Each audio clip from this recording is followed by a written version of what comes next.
Hey, how's it going, everybody? Sorry to do this live and therefore downgrade the quality to 720p, but something came up today, editing wise, it's going to be a real process for me. So I wanted to make sure that I got my thoughts on these two shows out, like I promised before they became irrelevant, like I didn't want to wait a week. So, as you can see by the title, this is just going to be my thoughts. I'm not going to do full on reviews for both shows because there's a lot of matches to remember, a lot of moments to remember. So I'm just going to go over my highlights and my favorite moments from both shows. There's plenty of great reviews right here on YouTube. So if you want blow by blow accounts of both Takeover Brooklyn and SummerSlam 2015, as the fridge runs harder there, I apologize. But if you want, as I said, blow by blow breakdown on both of those shows, be sure that you look up some other great YouTubers like the Lexman and Hill Steven, and they'll give you what you need. So, first thing that jumped out at me was the good opener at Takeover Brooklyn. I thought this was a good showcase for both Tyler Breeze and Jushin Thunder Liger, and I thought it made complete sense and was the right thing to do for Liger to win the match, because if you're going to make such a big deal about Liger coming in and not utilize him properly, he's not going to want to come back and work with you in the future. So no issues there. The crowd was hot for it. I was hot for it. Was a little bit surprised to see Aiden English and Simon Gotch, the Vaudevillains, walk away as new NXT Tag Team Champions. And I was even more surprised by the amazing live crowd reaction that these guys got. You know, the fear that this gimmick won't work in front of quote unquote real crowds away from Full Sail University was completely erased. And the reception that Blue Pants got was amazing. So the other highlights for me on this show were, of course, the two main events. Sasha Banks and Bayley not only defined what women's wrestling is about in this day and age now, they raised the bar and they changed the game. Because not only was that arguably the best women's match of the year, but that was arguably one of the top 5 matches of the year from any promotion, men included. The emotion, the reaction from the crowd, the spots, the storytelling, everything was incredibly spot on. We saw at least a one night only reunion of the Four Horsewomen as Sasha Banks broke her heel character, hugging Bayley along with Charlotte and Becky Lynch at the end of the match. It was just unbelievable. If you're going to watch one match from this weekend, that's the match you got to watch. Or this past weekend now, as of course today is a Monday. So if you're going to watch one match, that's got to be the one that you make sure that you watch. And in the main event, it was Owens versus Baylor. This was a good match, just not. Sorry, folks, I got a cough. The joys of live broadcasting. Just give me 1 second. And cover your ears, of course.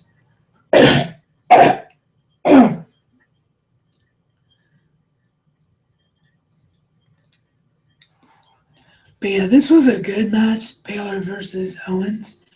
It just wasn't great like I thought it was going to be. I expected with a ladder stipulation that it'd be all kinds of crazy, and I've seen far better ladder matches than that, but it was still a very good, solid story told and a very good overall match. And of course, Baylor retains to nobody's surprise. Moving on to SummerSlam, only 2 matches only 3 matches really that people were really invested in. The Divas match, Team PCB gets the win here as they should have done. The really surprising thing, because when you look at pecking order and the way WWE would think of things, not in the way that we the fans would think of things, but when you think of PCB, even though Paige with her P leads off, it should go Charlotte, Paige and Becky in terms of pecking order for the team, or so we thought, because Becky actually picks up the victory with a pinfall with an pump handle slam, not a disarmer. So Becky Lynch gets a chance to show more on a bigger stage what she can do. And really, this was WWE being smart, because Becky Lynch is going to be super over with that indie smart, or other promotion smart is a better terminology to use than indie, because, of the splashes she made in Japan in particular. But with that other promotions smart crowd in Brooklyn, New York, this was the right move, and I applaud WWE for it. I really do. So great match there.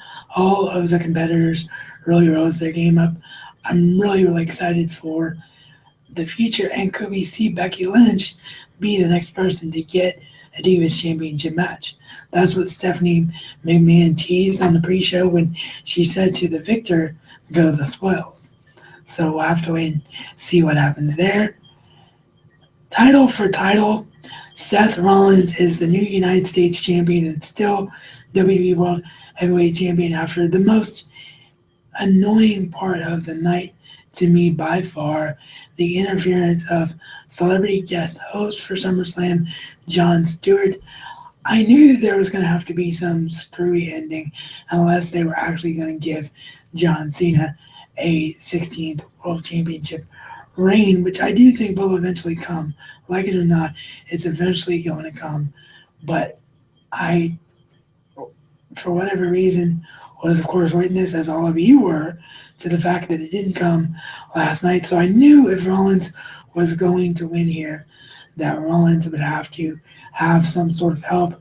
But I expected it to be from Triple H because of the fact that John Cena brought up his mentor Ric Flair, and Triple H would want to defend Ric Flair's honor. Instead, it was Jon Stewart, and it was just more excuse to use Jon Stewart. Just because it's a celebrity involvement doesn't mean it has to be shoved down our throats. Case in point, even though it didn't have as much publicity, as much fanfare from a pure wrestling fan standpoint, if you follow all of the videos here on the Razman's Reality YouTube channel, you know that I am a huge fan of all things DC Comics, so I'm a huge fan of the show Arrow, and I was very, very excited to see Stephen Amell put in this match because I knew he was an athlete, and I knew he was going to surprise people, but he surprised even me with the amount of training he must have done for this match, because he did some real wrestling moves and handled himself really well and didn't hurt himself majorly or didn't hurt any of the performers majorly. So that is how you involve a celebrity in a match. If you're going to do it right. Don't just do it for the sake of doing it. So the whole Jon Stewart thing really ticks me off. It's going to be really interesting to see what happens tonight on Raw. I don't expect one guy to hold both those titles very long. Either Cena gets his moment in the sun on Raw, or Sheamus cashes it.